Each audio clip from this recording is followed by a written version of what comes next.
America was twice discovered by white men, once by Columbus, again by the westward pioneers. But 20,000 years ago, or more, the Indians discovered America first. They came from Asia, across the Bering Straits to Alaska, down warm valleys on both sides of the Rockies. They brought the Great West its first historic music. Warriors humming tunes on the warpath. Hunters thanking the Creator for food. Mothers crooning lullabies to their children by firelight under the stars.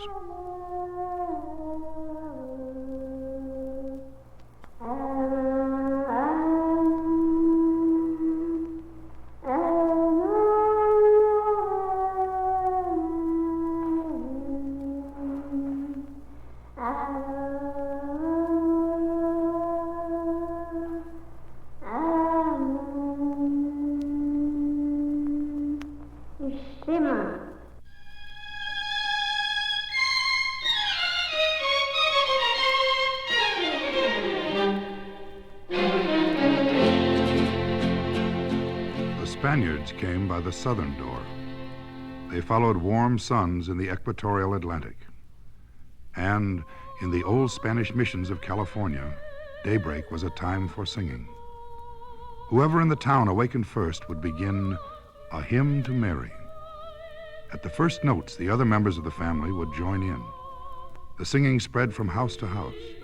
The whole town sang, muy temprano, very early, at the rising of the morning star.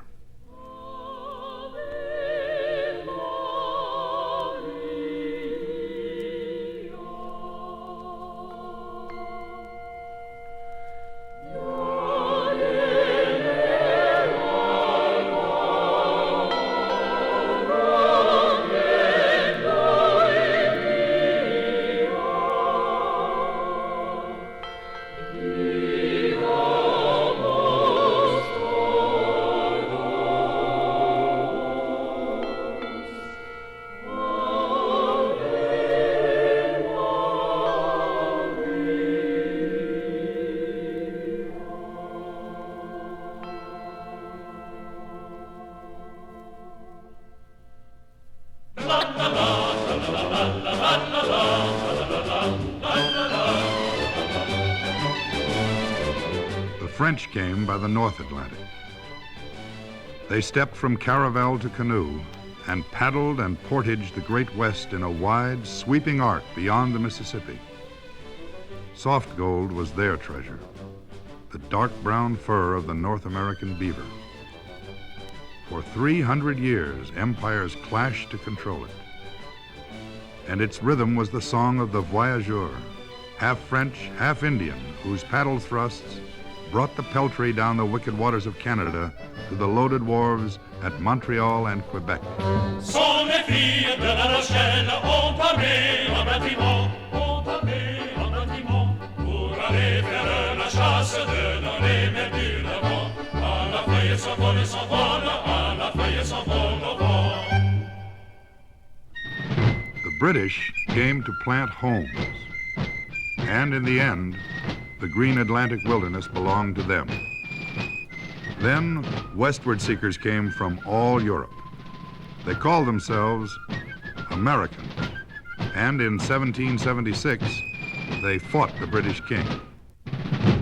On a morning in June 1779, Major General John Sullivan and 2,500 Continental troops marched north in Pennsylvania against the Iroquois, allies of the British, on the first full-scale offensive of the United States Army along the western frontier. Hopefully, as Sullivan's men marched out, the fifes and drums played a successful campaign.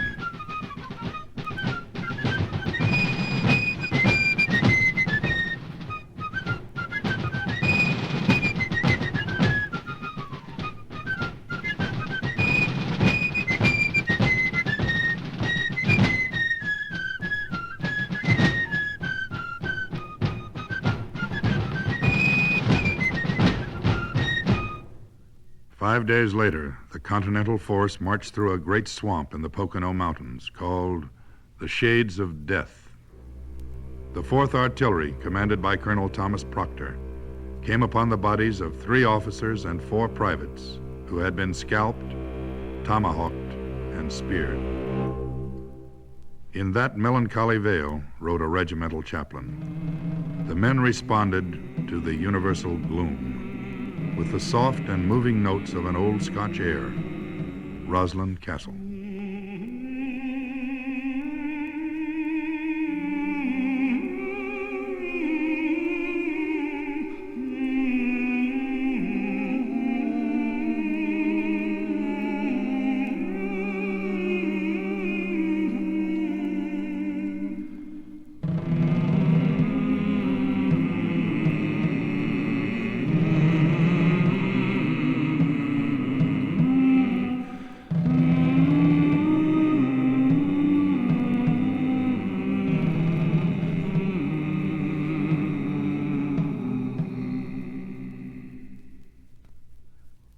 In 1791, the north bank of the Ohio River rang with axe and mallet.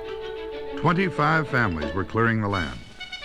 Massey's Station, the first settlement in the Virginia Military District. Life was pleasant. The men hunted and fished, and almost every evening, the boys and girls sang and footed merrily to the tune of a fiddle. Love somebody, yes I do. Love somebody, yes I do. Love somebody, yes I do. Love somebody, but I won't tell who. Love somebody, Yes, I do. love somebody, Yes, I do. love somebody. Yes, I do love somebody, but I won't tell who.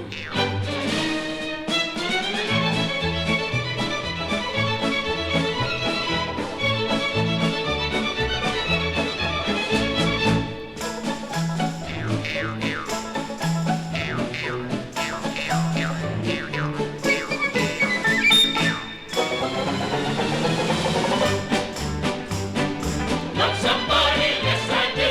Love somebody, yes I do. Love somebody, yes I do. Love somebody, but I won't tell who. Love somebody, Yes, I do. love somebody, Yes, I do. love somebody. Yes, I do. And she is between 16 and 22. Between 16 and 22. Between 16 and 22.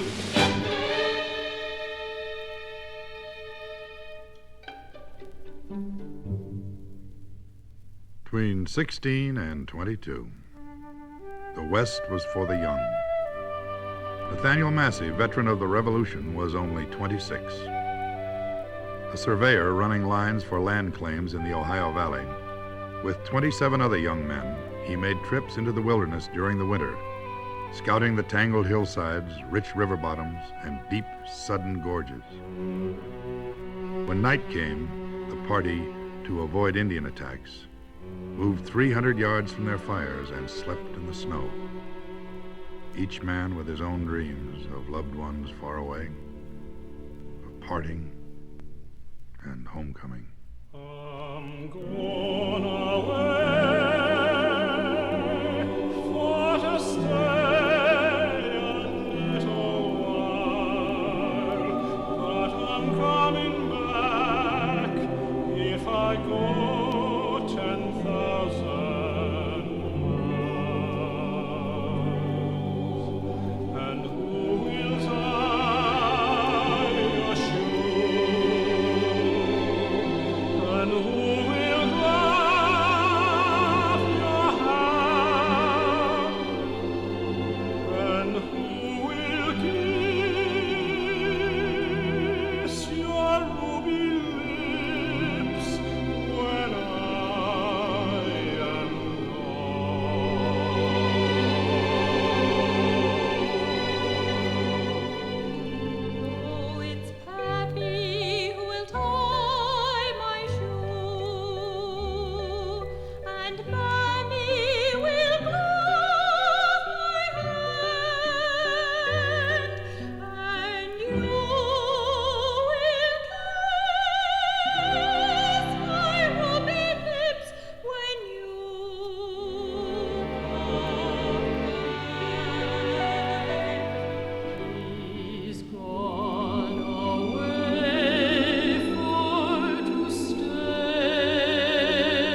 way in 1803 was across the Appalachians, through the Cumberland Gap, over Zane's Trace, down the Ohio River.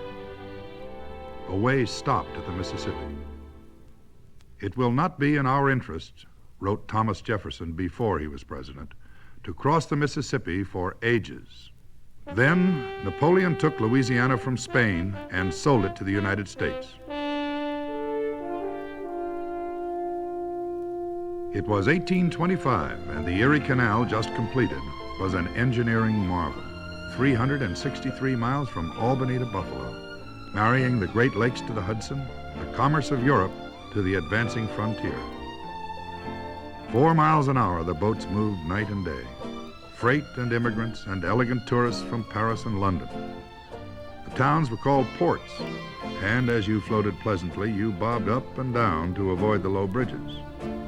The canal had its captains, helmsmen, and deckhands, but the engine power of the Great Western Waterway were the mules and the driver boys.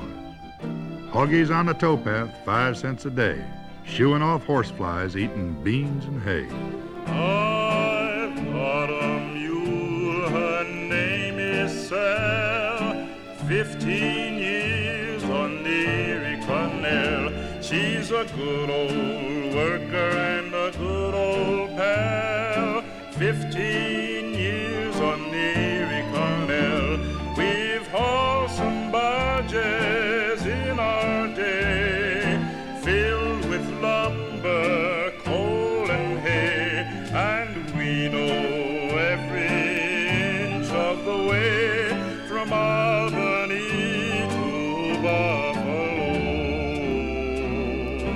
Low Bridge, everybody down.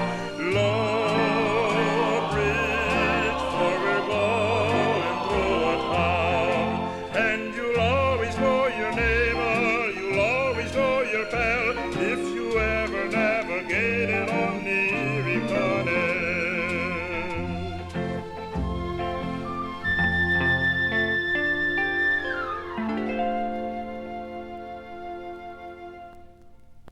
80,000 people left Buffalo in 1834. They crossed Lake Erie in paddle wheel steamboats trailing milky-colored wood smoke. Up past Detroit, north on Lake Huron, down to the western shores of Lake Michigan. Behind them were memories of hell on the Great Lakes, storms and fog, disasters in the night. All that was over. Now, as they headed west to grow Wisconsin wheat, they could cope with the terror, laugh at their luck, and remember their steamboat trips in rollicking parodies. You go aboard of a leaky boat and sail for Ocean.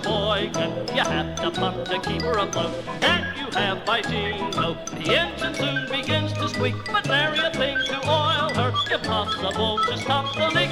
Rip goes the boiler. Ashore you'll tell an awful tale, and always will be thinking how long you had to pump and bail to keep the ship from sinking, and how the engine began to squeak, but nary a thing to oil her. Impossible to stop the leak. Rip goes the boiler.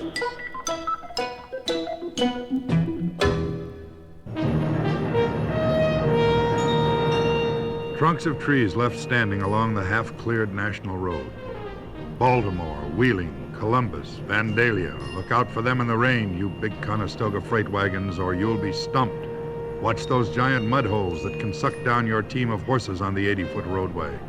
Muslin and calico, buckets and kettles. The wagoners put bells on their horses. Treble for the lead, bass for the wheel horses.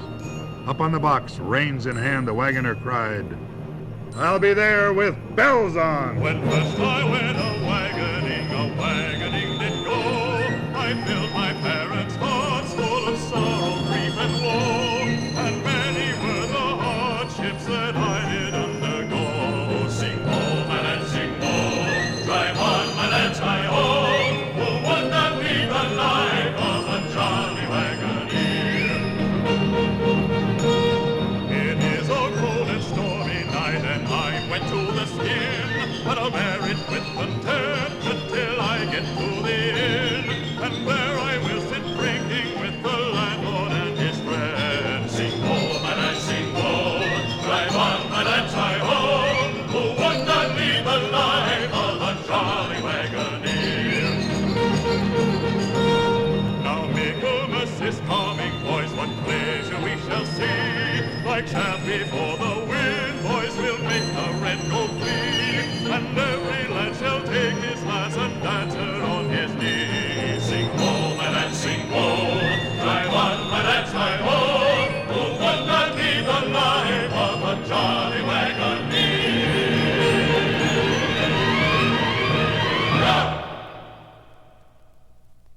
bride wore black.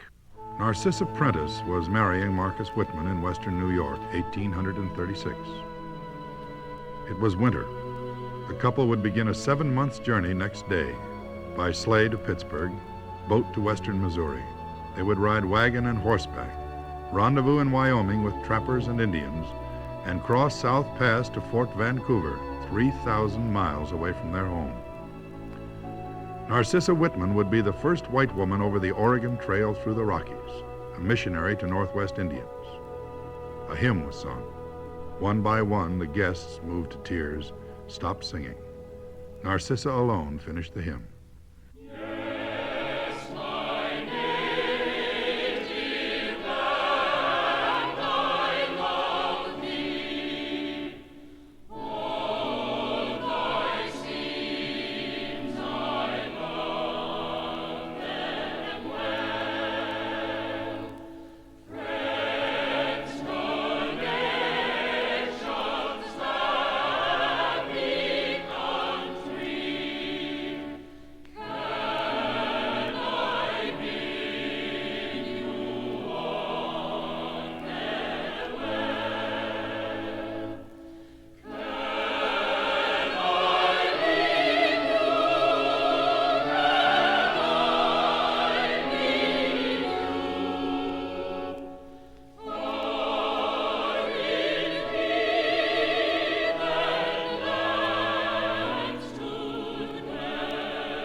Flat on their backs in the pre-dawn cold, March 6, 1836, Mexican soldiers of General Santa Anna's army, within musket shot of the Alamo, heard a piercing bugle blast.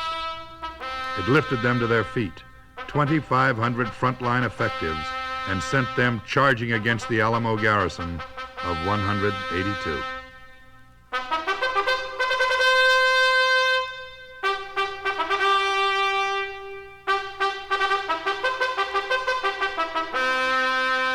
Degollar, slit the throat, that was the verb. El Deguello, that was the name the Spaniards had given to the bugle call long ago when they first heard it sounded by the Moors. Fierce, brutal, savage, it had become Santa Anna's personal battle signature. No quarter. Again and again it sounded in the ears of the surging Mexican troops. The chapel taken. Not a fighting Texan was left alive. 20 days later, a Mexican officer at Goliad had captured over 300 Texans. The prisoners had surrendered on the promise they would be paroled. While they waited, some of the men played a melody from The Maid of Milan, a French opera of 1823. John Payne, an American, had made it popular with new words.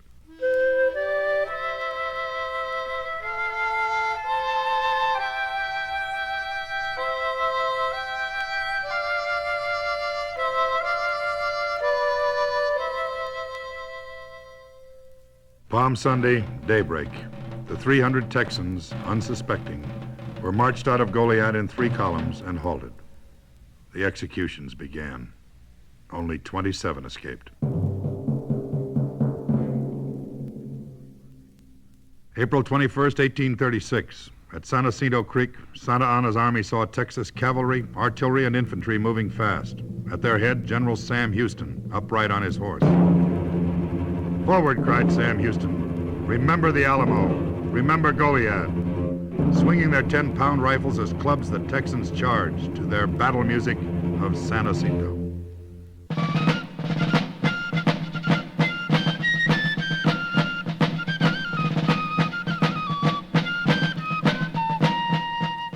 Yes, sir, that was the Texas battle music at San Jacinto. How come? Well, a drummer boy was all the band Sam Houston had. The drummer boy had a friend who had a fife, but the friend could play only one tune, a popular song. It will do perfectly, said General Houston, for what I have in mind. The name of the song? Will You Come to the Bower I Have Shaded for You. In the 1840s, another tune was popular from New Orleans to Boston, in taverns, at backwoods socials, even in theaters. It was often done like this. Several years ago, an Eastern man was traveling in Arkansas. In a clearing by the road, surrounded by a fence, he spied a log cabin. A man was sitting in the doorway playing a fiddle.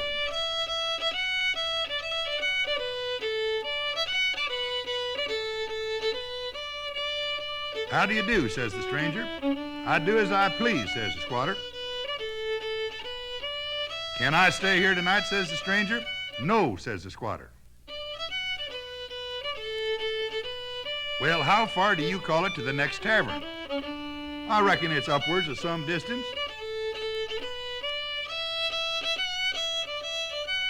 Why don't you play the second part of that tune, says the stranger.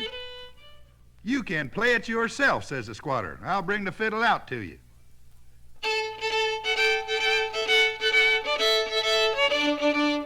Get over the fence and sit down, stranger, says the squatter.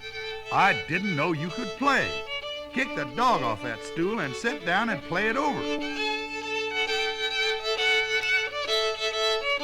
A myth attributes the tune to Colonel Sanford Faulkner, an Arkansas cotton planter who stopped at a squatter's cabin. The tune spread quickly, and so did Colonel Faulkner's fame. When he came to New Orleans, the old St. Charles Hotel gave him a special room. On the door, in gilt letters, was the Arkansas Traveler.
aboard the telegraph and travel down the river. The telegraph had just been launched, a handsome new steamboat for the Ohio River trade. In Cincinnati, a young bookkeeper sat above a wharf and listened to the bells, the whistles, the wagons, and the roustabout chants that clamored along the levee. A melody was taking shape in the chill Ohio wind. The young bookkeeper's name was Stephen Collins Foster. I came from Alabama with my banjo on my knee. I'm going to Louisiana, my true love for to see. It rained all night the day I left, the weather it was dry. The sun so hot I froze to death, Susanna, don't you cry. Oh, Susanna had a manifest destiny, too. In November 1848, the first wave of New England Argonauts took ship on the bark Liza. Among them was John Nichols, and to the music of Foster's hit, he penned a parody. I jumped aboard the Liza ship and traveled on the sea. I'm going to California, the gold dust for to see. I'll scrape the the mountains clean, my boys. I'll drain the rivers dry. A pocket full of rocks bring home. So brothers, don't you cry. Oh, California, that's the land for me. I'm bound for San Francisco with my wash bowl on my knee. Around Cape Horn on square riggers, across Panama on muleback, over South Pass, in thousands of covered wagons, in mining camps called Chicken Thief Flat, Hangtown, Petticoat Slide, Paint Pot Hill, and Nutcake Camp. Oh, Susanna marched with the Nugget Hounds in numberless parodies and kept on traveling from the New World to the Old, where people sang it in the cafes of Paris.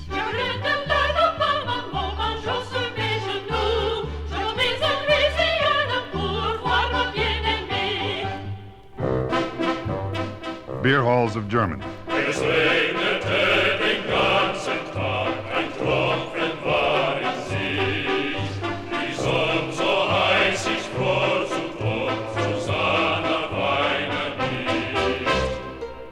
Bistros of Italy.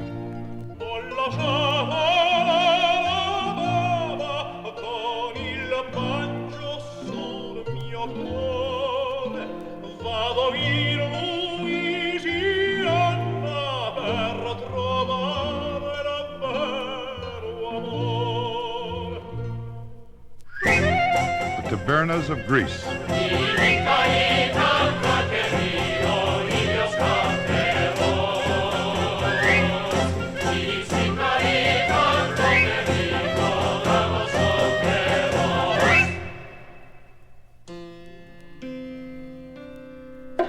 And in the tea houses of far-off Japan.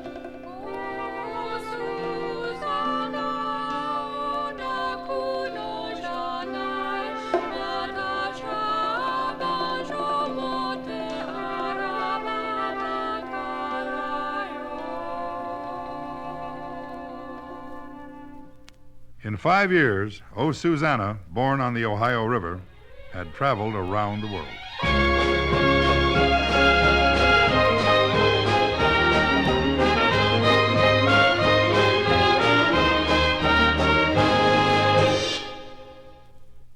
Covered wagons followed the Mormon Trail. At the North Platte River, the Latter-day Saints ferried them across for a price. The Mormons needed the money for their converts, mostly single women coming from England. "Walk," said Brigham Young to the immigrants. "Pull your possessions behind you in handcarts. 17 pounds of luggage per saint." In 1856, 1,600 Mormons took off across the plains in mid-August. Handcarts broke down. Snowstorms caught them. Before rescue parties arrived, more than 200 lay beneath buffalo skulls along the trail in shallow graves. But the living had pressed on toward the Zion of their dreams. Come, come, he says, no toil nor labor fear, but with joy wend your way. No hard to you this journey may appear, grace shall be as your day. 'Tis better far for us to strive, our useless cares from us to drive. Do this and joy, your hearts will swell. All is well, all is well. We'll find the place which God for us prepared, far away in the west, where none shall come to hurt or make afraid. Then the saints will be blessed. We'll make the air with music ring, shout praises to our God and King. Above the rest, these words will tell. All is well, all is well. Always the traffic moved east to west until 1866, when great herds of wild, unbranded Spanish cattle began moving north from Laredo on the Rio Grande to Baxter Springs, Kansas. Meet the probing railroads from eastern cities. Get the $5 cow to the $50 market. That was the dream of the ranchers. And for 20 years, they were sovereigns of a grasslands cattle kingdom. They gave the world the legend of the cowboy on the trail drive. 1,500 miles from early spring to fall. A long line moving 12 miles a day. 18 men, 3,000 head of cattle. Sometimes they trailed by moonlight. The swingmen scattered so far apart there was no chance for conversation. But every once in a while, a song would be started to quiet the dogies. As I walked out in the streets of Laredo, as I walked out in Laredo one day, I spied a dear cowboy wrapped up in white linen, wrapped up in white linen, as cold as the clay. I see by your outfit that you are a cowboy. These words he did say as I boldly stepped by.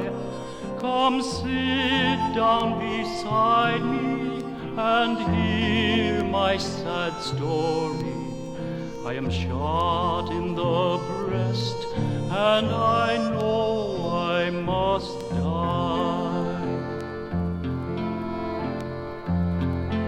Oh, beat the drum slowly and play the fife lowly.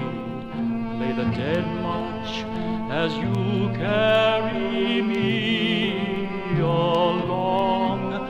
Take me to the green valley and lay the sod o'er me, for I'm a young cowboy and I know I've done wrong.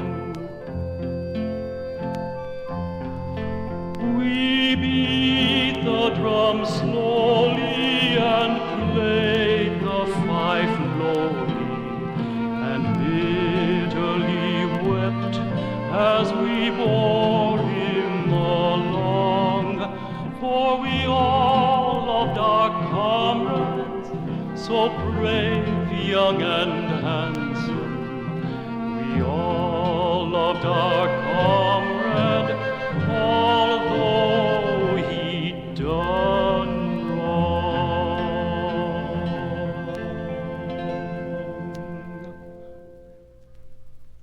300 miles west of Omaha in 1866, 5,000 Irishmen were laying track at North Platte, shooting an iron arrow into the heart of Indian country.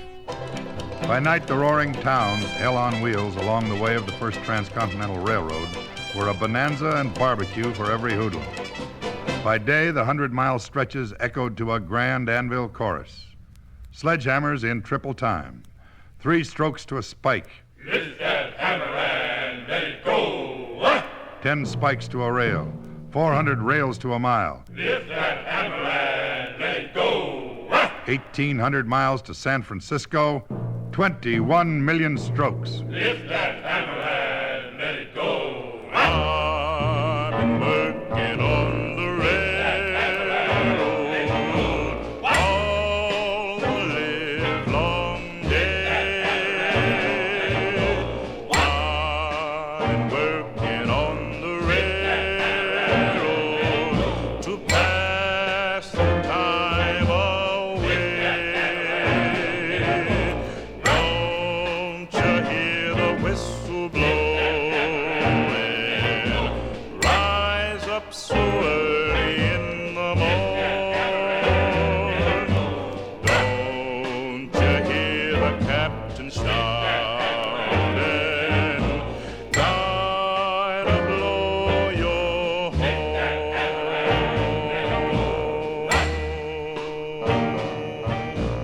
Lift that hammer and let it go.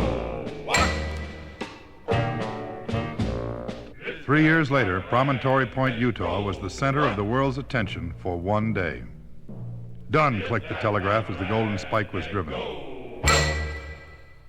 48 hours later, the first invoice of tea from Japan, rolling east to St. Louis on the Iron High Road, passed one of the last of the covered wagons bound for California.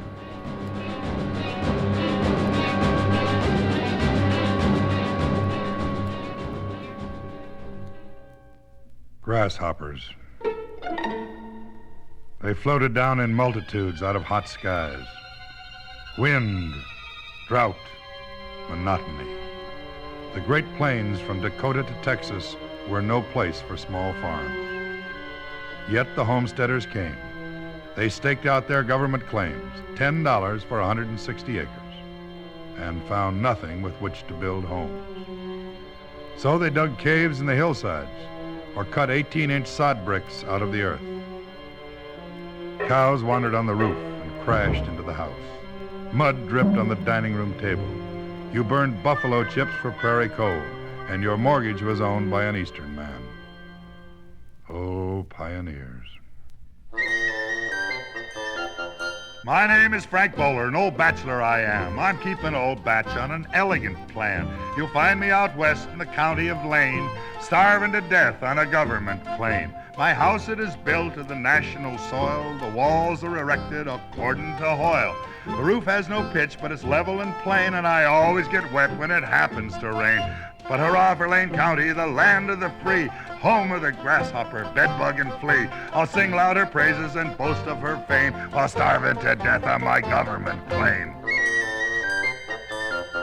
How happy am I when I crawl into bed and a rattlesnake rattles his tail at my head, and a gay little centipede, void of all fear, crawls over my pillow and into my ear, and a nice little bedbug so cheerful and bright keeps me a-scratching half of the night, and a gay little flea with toes like a tack plays "Why Don't You Catch Me" all over my back. But hurrah for Lane County, the land of the West, where farmers and laborers are always at rest, where you've nothing to do but sweetly remain and starve like a man on your government claim. On the 14th of June, 1876, at the mouth of Powder River, Montana, Lieutenant Colonel Custer's famous 7th Regiment was building a base camp. This was the United States Army after the Civil War. Germans, French, British, Scandinavians, Italians, Russians, Americans, but mostly Irish. Woe to the paymaster, rash enough to pay off on St. Patrick's Day. 3 years ago this very day, we went to Governor's Isle for to stand for against the cannon in true military style. 17 American dollars each month we surely get for to carry a gun and baguettes with a military step. We had a choice of going to the army or to jail, for it's up the Hudson River with the copper take a sail. Oh, we puckered up our courage and with bravery we did go. Oh, we cursed the day we went away with the regular army home.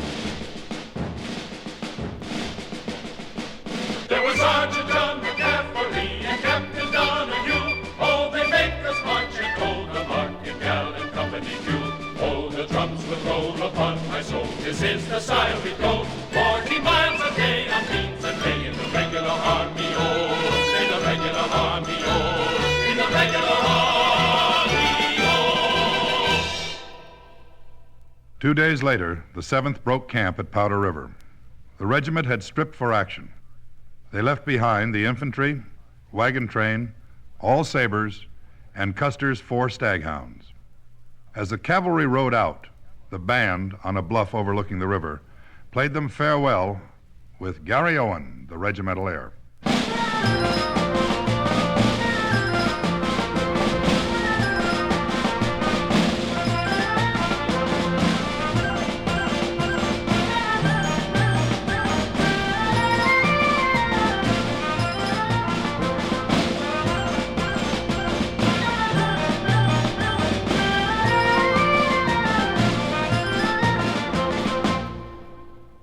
Saturday, June 24th, Colonel Custer's scouts reported thousands of hostile Sioux and Shayon warriors under Sitting Bull at the Little Bighorn.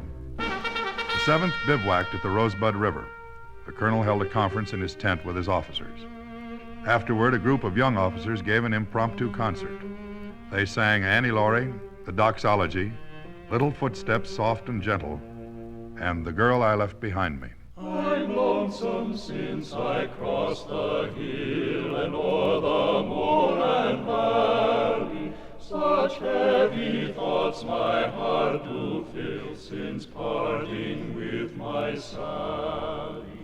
I seek no more the fine or gay, for each does but remind me how swiftly hours did pass away with the girl I left behind me.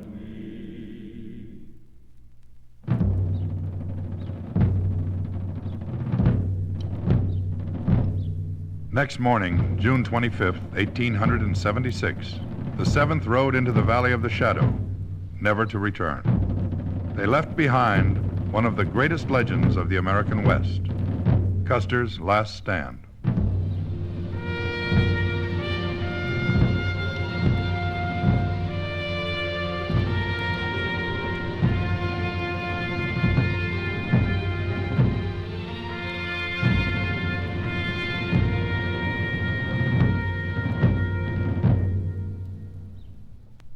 At Wounded Knee Creek, South Dakota, 1890, a troop of the 7th Cavalry stood guard over the wickiups of 350 Sioux men, women, and children.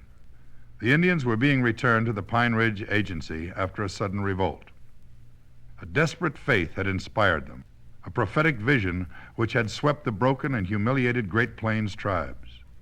It was evoked by a strange, solemn ceremony the white man called the Ghost Dance.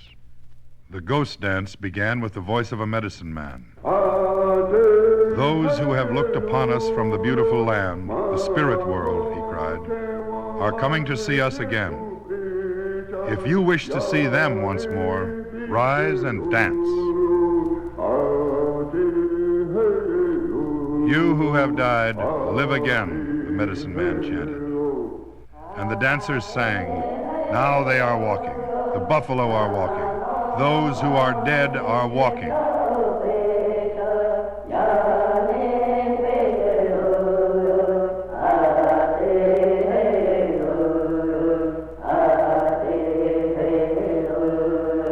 An Indian Messiah would come, the ghost dancers believed. He would not only resurrect the dead and bring back the buffalo, he would also drive out the white man.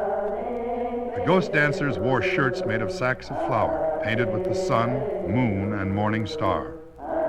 The ghost shirts would be impervious, the medicine men promised, to the white soldiers' bullets.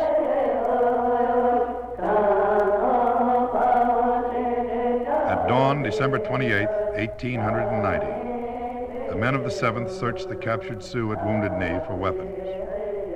The battle began at 9 and ended at 3. The Army lost 30 men. The Sioux dead were 145, men, women, and children. The ghost dance was a delusion. The last tragic stand of the American Indian had failed.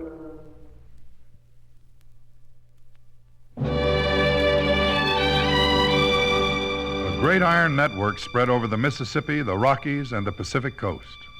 Lonesome whistles blew in the night. The names of the railroad trains told the history of the Great West.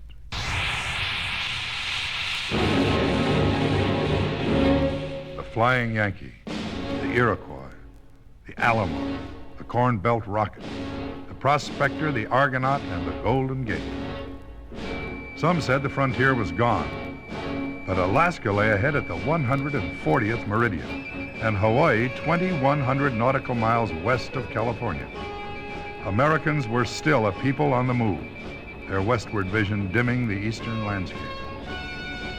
The great migration of the 20th century was just beginning, its sweep and excitement singing in a hobo railroad tune.